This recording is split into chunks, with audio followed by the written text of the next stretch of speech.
Now operating as a project of the Rhodes University School of Journalism and Media Studies for more than a decade, cuetv has once again been hard at work to bring you coverage and analysis of this year's National Arts Festival. The team of 13 TV broadcast students spent each of the 11 festive days out in the field, capturing footage of the most captivating and interesting performances. Hours were then spent interviewing, editing, and shaping the footage into concise packages for online consumption. She was taken out. One of the most exciting projects taken on this year was Anthea Moyes versus the City of Grahamstown, a series of performance art installments in which the Standard Bank Young Artist took on the city's residents in competitions of skill, strength, and artistry. Covered by the pairing of Minette van der Walt and Rafaela Linders, the shoot was unique and educational. I suppose that took up most of our time, and I actually really enjoyed it. We really were immersed in her whole project.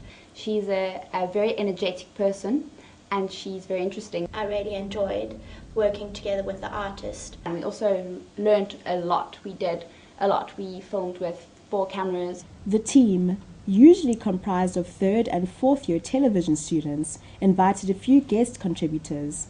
Amongst them were Journalism Honours and University of Cape Town alumnus Jacob Claessens, 3rd year BA student Dumisa Lingwati, and special guest Meng Yi Jenny Sun, who hails from Beijing and studies at the University of Southern California.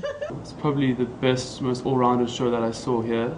The central theme of that play that I liked the most was that people aren't reconciled, and that, as he says in interviews, it is a politically incorrect lie. We forgive and we continue is a politically correct lie. He says that to think that everyone's fine in the past, and that struck a note with me and struck a note with how I feel about things in this country as well.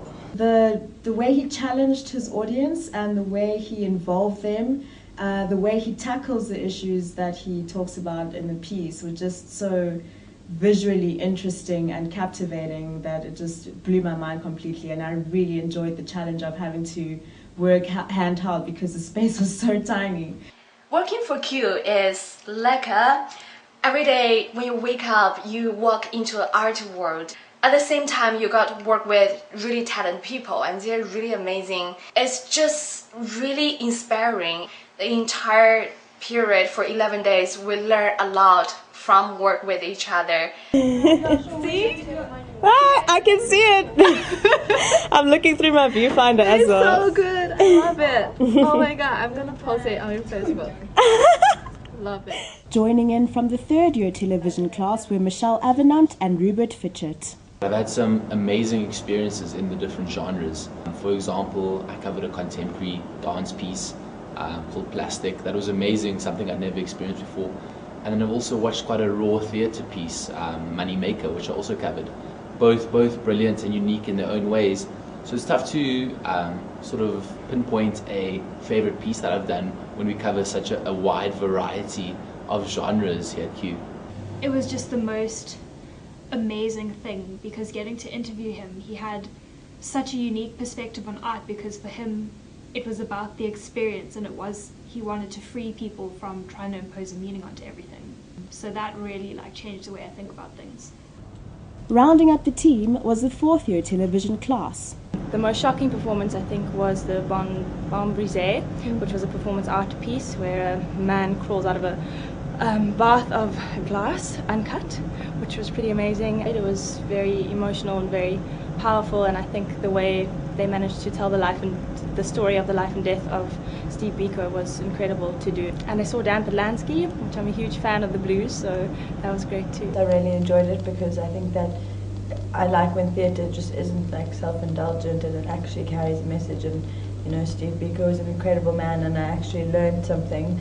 It was absolutely amazing, such a lively comedy. It really had the audience captivated, everyone was laughing, and the audience participated. They grabbed audience members up on stage. So it was a very lively, fun show, and I really enjoyed filming that and actually being so close to the stage. It was great. Really, just in terms of the movement and such beautiful athleticism, just the body translating and embodying this idea of cleansing. There were so many different dynamics part of the piece. So there was amazing dancing and beautiful musicians and fusion guitarist, and being able to film all those different elements and put them together was really amazing. I did such different pieces. I did physical theatre, I did normal theatre, I did a lot of live music, and I really can't choose. Everything was so broad, but there was not a single show that I went to that I did not thoroughly enjoy. I loved everything that I did this year. It was great. Being part of cuetv 2013 was a rewarding experience for all, amidst exhaustion, stress, and much excitement. Being on Q this year has been fantastic.